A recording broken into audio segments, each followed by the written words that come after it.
Hvad så YouTube? Det er lang tid, jeg har lavet YouTube-video på Hvor lang tid er det? Er det ikke... halvanden år siden. Men nu er jeg sammen med en god kammerat, der hedder Frederik. Vi kender fra hinanden fra Levuk, der hedder klubben. Så nu er vi i gang med og vi håber, at Rune også er med på den her video her. En af Jens' spillere selvfølgelig, men jeg ved ikke, om han gør det, men måske. Må du se på det. Ja. Men vi er i gang med, så skal vi i gang med at smage nogle nye ting, vi kan bruge før. Så hvad er det første, vi bringer? Den første, vi finder, det er... Vi starter med en helt standard i hvert fald. Standard Marabou. Marabou med... Med almindelig mælkechokolade. Og hvis I spørger, så er Marabou et svensk brand. Ja, det smager også godt. Så hvis I undrer jer, hvorfor at alting står på svensk på Marabou, så fordi det er på svensk. Ja, men det smager godt, når man har lyst til at lide det her. Vi kan ikke spise og vi giver det skaller fra 1 til 10 i hvert fald. Ja, vi spiser ikke det hele, vi finder noget af det. Vi spiser noget af det kun. Der er det 2 stykker til os, perfekt. Sådan der, værsgo. Så det er den her, sådan der. Og prøv at smage den her Marabou med chokolade. Ja. Det er klassisk. Ja. Der er ingen forskel. Så den vil jeg vil give en ud af 10 vil jeg give en 8.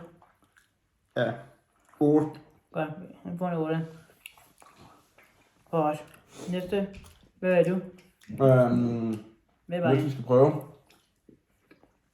Hvor kan det en video? Coca-Cola Oreo. Ja, det er den nyeste, de har lavet. Det er den nyeste Coca-Cola Zero, de har lavet. Den ser lækker ud. Og jeg forstår ikke, hvorfor folk synes, det ikke smager godt. Der er nogle folk, det er sådan, at man mærker. Jeg synes, folk har en mærkelig smagsmag nogle gange. Ja. Det er det, smage et ordentligt for en gang skyld. Ja.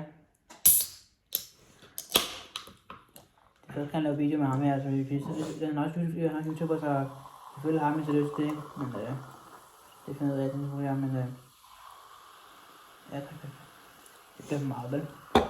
Det er fint, det her. Ja, lad os prøve at smage.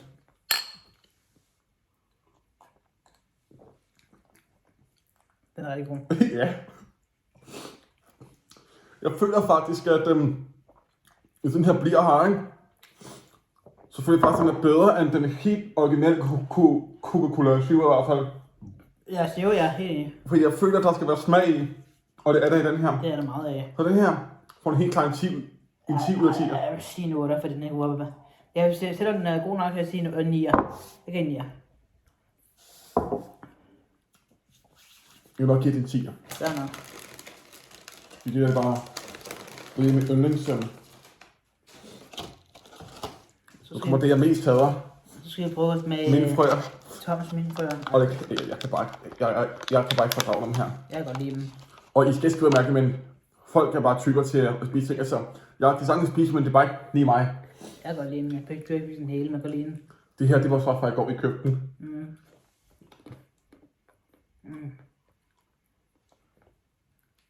Ja, det er flot lavet. Den er god her, men jeg kan ikke spise den hele, men den har den stadig. Ligger den herovre. Den giver jeg... Den giver jeg 7 ud af 10. Jeg må give den 7,5 ud af 10. Jeg synes faktisk, det er godt. Godt nok.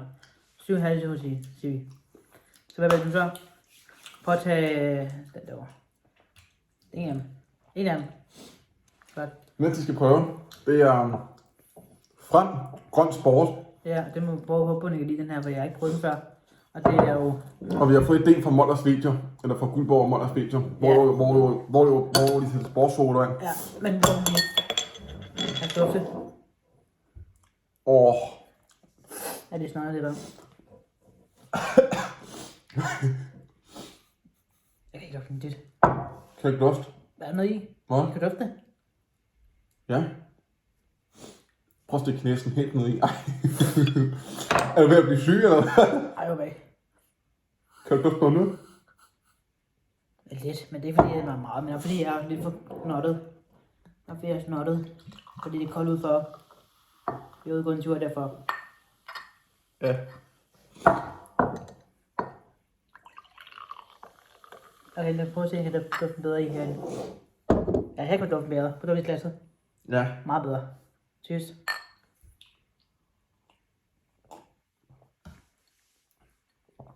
Fuck, det er godt, det her. Ja, den er rigtig god.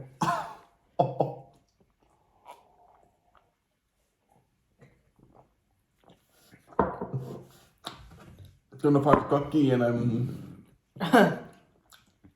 9,5 ud af 10. Ja, det synes jeg også. Det kan jeg jo sige til vi. Hvis den skulle være 10 ud af 10, så skulle den have været lidt mere, Smag. mere krafter i smagen i hvert fald. Ja, for den ikke. Nej. Men okay.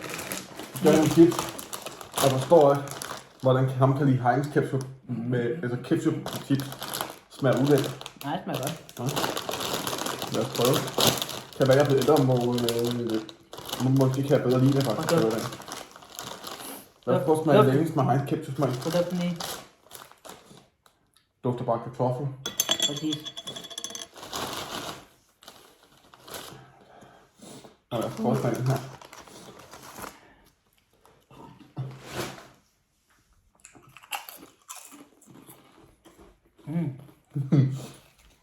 Mm.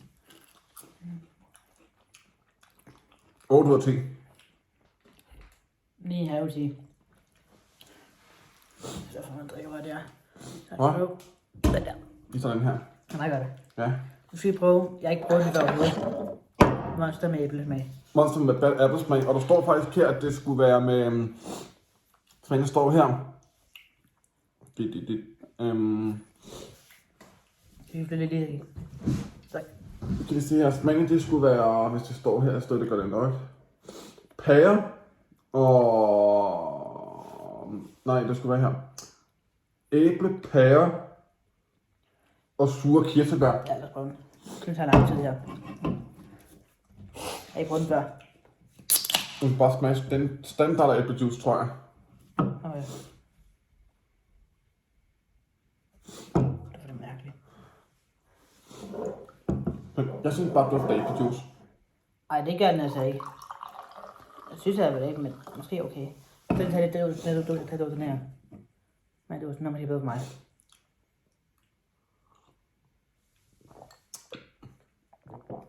Den er så stadig god, som jeg husker den. Ej, den er ikke fan af. Hvad? Den er ikke fan af. Den er overhovedet ikke fan af den der.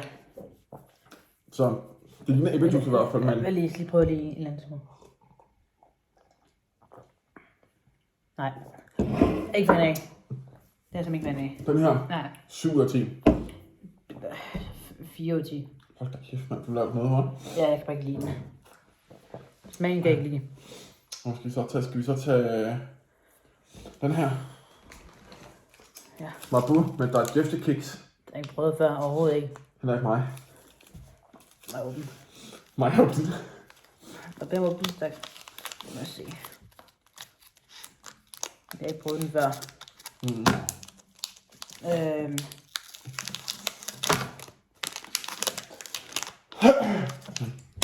kan jo ikke smage det hele. Der var nogle stykker. Kom.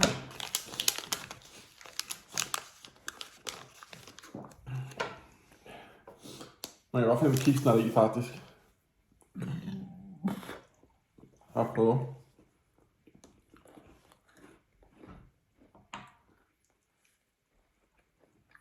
Der er ikke smag af det, det er fint. Hvad? Der er ikke smag af kiksen, synes jeg. Det er nummer, det her. Hvad? Det er nummer. Det er nummer. Så er ikke enig? Der skal være lidt mere kiksmag i den, faktisk. Så har man været god. Det smager næsten som at bare spise en Mabu med knas i. Mm. Jeg ved, hvordan det smager, men det her, det smager ikke af det. Mabu og digestive, det der, det er en ommer. Det er nummer, det her. Det er i hvert fald en... Jeg er ked af at sige, men det er altså en ommer. Enig. Jeg vil give en 2 ud af 10. Det er nummer, det der. Så kan du den. Hvad? Vil du give den? Jeg tager 3 ud af 10. Ja, okay, jeg synes, det er nummer. Hvor meget tager du? 2 ud af 10. 2 ud af 10. Skal vi tage dem her? Ostebomber med ost og bacon. Det lyder lidt mærkeligt. Ja. Men jeg tror, vi kan lide den. Det er meget koldt.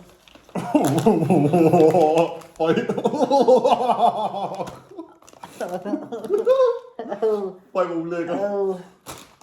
Det lugter bare noget ikke at svare på. Ja, Jeg kan ikke lide den her, men jeg prøver at smage. det er bare med ud til kugler. Ja, hvis man lugter dårligt. Det smager bedre end de lugter i hvert fald. Ja, man fjerner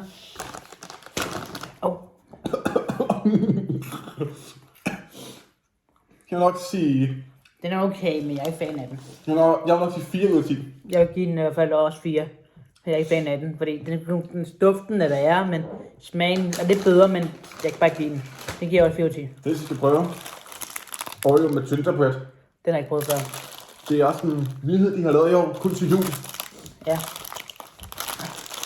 Nu prøver du åbne. Ja.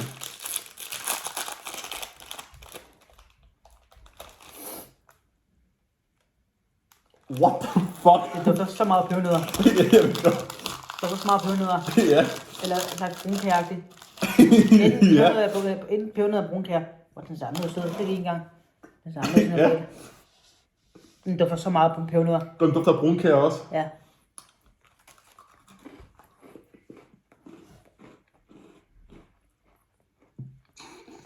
Jeg kan godt smage det. Det er så juledissen. Ja. Jeg kan godt smage juledissen. Mm. Den er okay, men jeg er ikke stor fan af den her. Jeg får den Den her her. er Men godt, det er okay, det er juletid. 6 ud af 10 i hvert Det er fald. okay juletiden. Mm. Er du ikke enig? Jo. Det er okay juletid, men jeg er ikke stor fan af den her.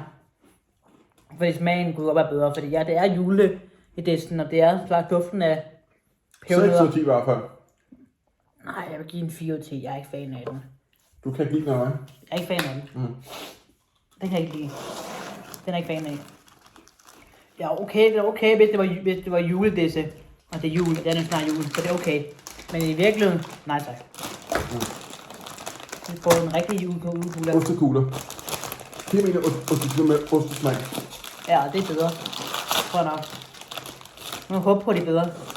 Ja. Det dufter meget bedre, det der. Ja, meget bedre.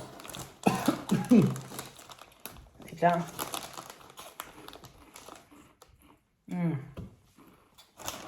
Det er bedre.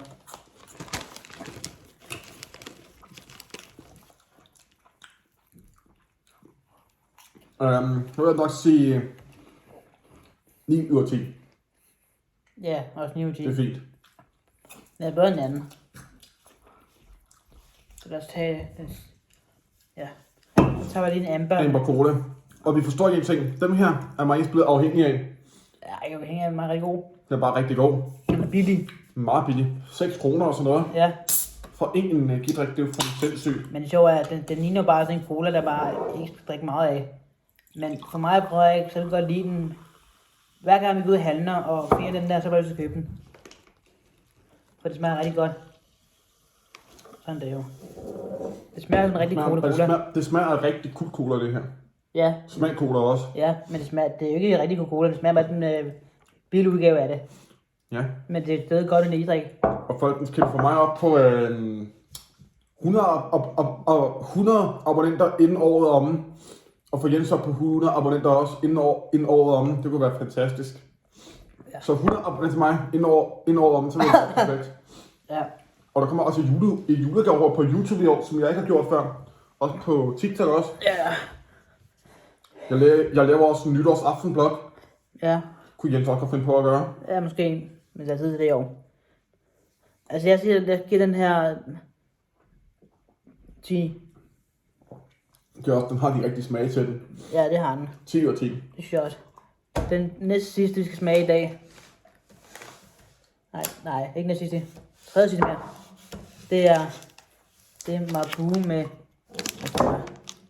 cookie donuts. Og vi forstår ikke, hvorfor har Monner og Bulborg ikke haft den der med i deres video. De har nok glemt den. Nå, fuck det, der går den bag.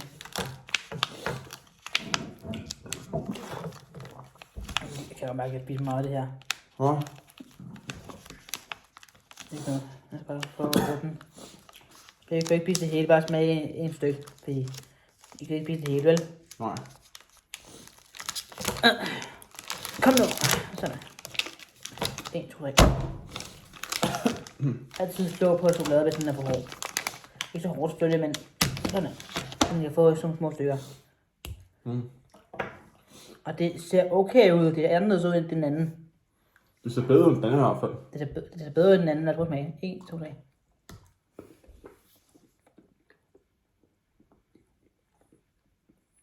Det smager kun chokolade. Ja. Det smager altså for noget, altså. At det er kun lavet chokolade på, og så bare sådan lidt som om... Jeg før vi bliver snydt der. Det er nummer også. Det smager af cookie dough. Det er det Men nok. bare mest af den originale ud. Altså, Det her, det er en ommer. jeg vil sige, den er bedre end der det fisk. Det synes jeg også. Men man kan ikke smage den rigtig godt. Mm. Den vil jeg sige, den giver jeg 6 ud af 10. Jeg vil nok sige, den her, den gav jeg 10 ud af 10, og den der, den giver jeg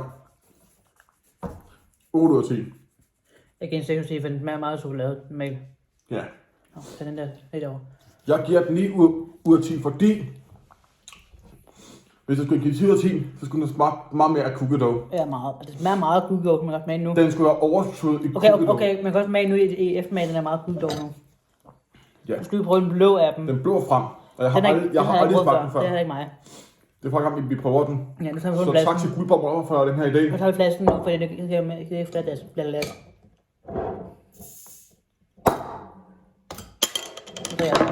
Flasken først for mig. Dufttest først.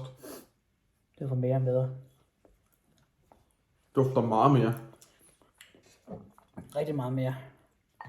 Men jeg ved, den smager bedre. Det er faktisk den sidste, vi smager i dag.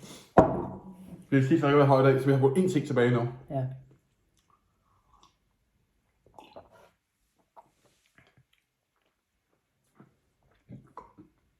Det vil jeg faktisk ikke vende tilbage.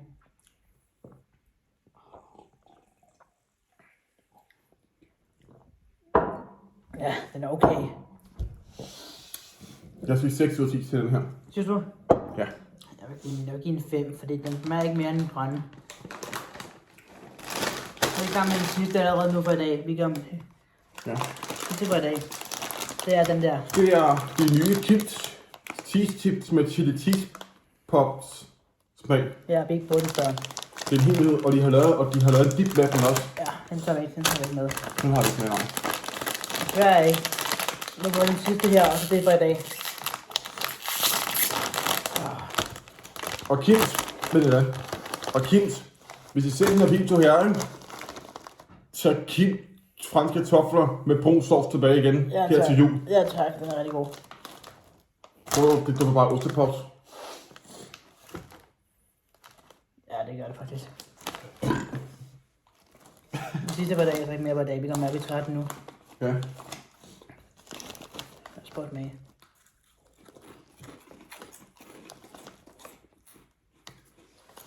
Jeg har faktisk ikke af bedre, og du prøvede den her. Den er Mrs. Main. Ja. Mrs. Main. Hvorfor noget? Den er Mrs. Main. Mhm. Man kan også smage det ret penge at se. Ja, det kan man godt smage. Men ikke meget. Nej. Det der, synes jeg er nummer. Jeg er ikke fan af den. Smagen er jeg ikke fan af, men dufter bedre end de andre.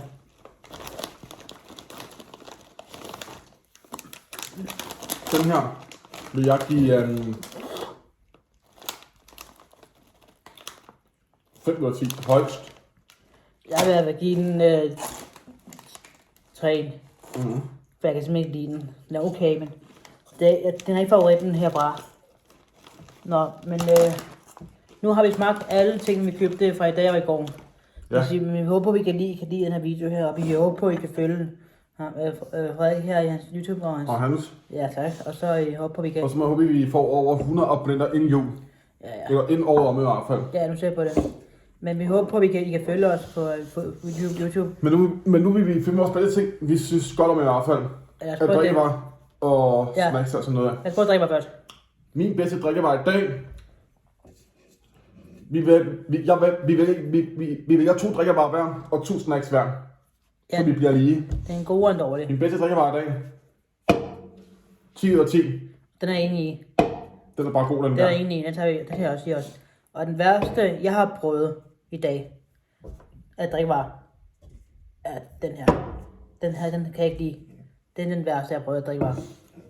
Jeg tror faktisk godt, du kunne lide den her. Nej, desværre ikke. Hvad er din værste Min værste, at drikke var?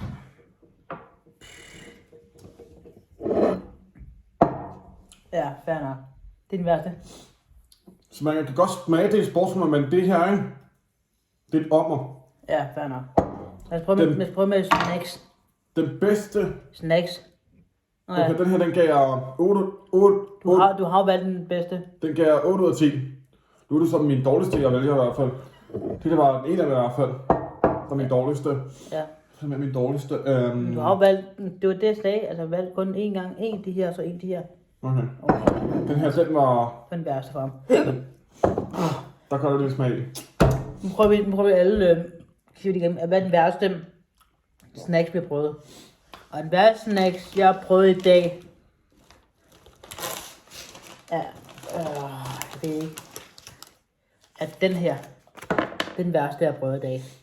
Smager okay. Ja, men den skal smage der, det den kan gøre simpelthen ikke. Det er den værste, jeg har prøvet. Den bedste, jeg har prøvet i dag, er de her Kims Oldkugler er min bedste. Nå, hvad er din værste? Min værste... Jeg vil ikke sådan sige, det er den værste, jeg har prøvet, men... Den værste, synes du? Fordi, når man åbner posen, Det bare. det stinker af brudt. Ja. Jeg vil bare sige, det smager bedre, end det lugter. Jeg kan ikke lide den. Nej. Det kan jeg ikke lide. Fordi jeg synes, Spectrum, den tager meget over i smagen. Det synes jeg også, den gør. Og det er ikke meningen. Nej, den værste. Ja. Hvad er den bedste? Min bedste, jeg har fået i dag, det vil nok være... og den anden værste, fordi jeg skal vælge 2 værste og 2 bedste. Ja. Min anden værste i dag, det har været den her. Jeg er nok ked af at sige noget, men det her også, det er sådan ommer. Ja, det synes jeg også. Jeg synes, I skal tage den her tilbage igen til jeres Marabou-fabrik, og så lave den om. Enig. Og så kom nogle større stykker Darjeeling kiks i hvert fald. Ja, for der er meget små. Enig. Man kan næsten ikke engang smage der Darjeeling kiks i. Nej, der er bare chokolade generelt. Det er nummer. Det er nummer. Godt, hvad er det bedste? Og min bedste i dag, det har nok været den her. Enig. De smager bare bedre. Ja. Og mine frø, de smager okay. Det vil jeg faktisk godt give 8 ud af 10, som jeg har sagt. Altså den næstbedste, jeg har prøvet, nu har jeg ikke prøvet den næstbedste. Det tror jeg nok har været enten vindfrøerne, eller den her. Det er bare det her. Det er et godt chokolade på det her. Ja, det er den næstbedste. Nå, men det tror jeg, det var det, ikke rigtigt? Jo. Og Cookie dog. Den smager okay, men... Den var bedre end Darjeeling kiks i hvert fald. Ja, det var den. Men Cookie dog kunne godt have det smagt lidt mere igennem i hvert fald. Ja. Men det kan vi ikke gøre noget ved. Nej, men det er godt lavet på i hvert fald. Godt forsøgt i hvert fald. Ja, det vil sige. Det må godt forsøge. Og den her smagte fint nok. Det er kun en, jeg vil spise til jul og sådan noget. Jeg vil ikke sådan spise den efter jul i hvert fald. Nej, det vil jeg heller ikke, for det er ikke, når man skal spise forskelligt for jul. Nej. Det synes vi ikke. Det her det er mere en juleting, det her. Det synes jeg også er en juleting. Nå, men vi siger, at det var det for i dag, og vi vil sige tak for, at I så med alle sammen, og vi håber, at I kan lide den video her. Husk i hvert fald at abonnere til kommentar til dislike på vores video, hvis I godt kan lide dem og sådan noget der. Og så husk at gå ind og abonnere til vores YouTube-video begge to. Ja, okay. Og så siger vi til flere videoer fra fremtiden igen. Og så skriv kommentaren med, hvilken en I kan bedst lide, vi skal smage i dag. Og så skriv kommentarfeltet på hans eller på min, hvad vi skal smage næste gang. Enig. Vi siger tak for i dag, og vi håber, I kan se blandt andet tidspunkt efter måske jul, eller en ny juletid, eller whatever. Det simpelthen finder ud af, men jeg finder ud af, hvad jeg gør. Men jeg håber, I kan ses et eller andet tidspunkt. Vi ses derude. Hej.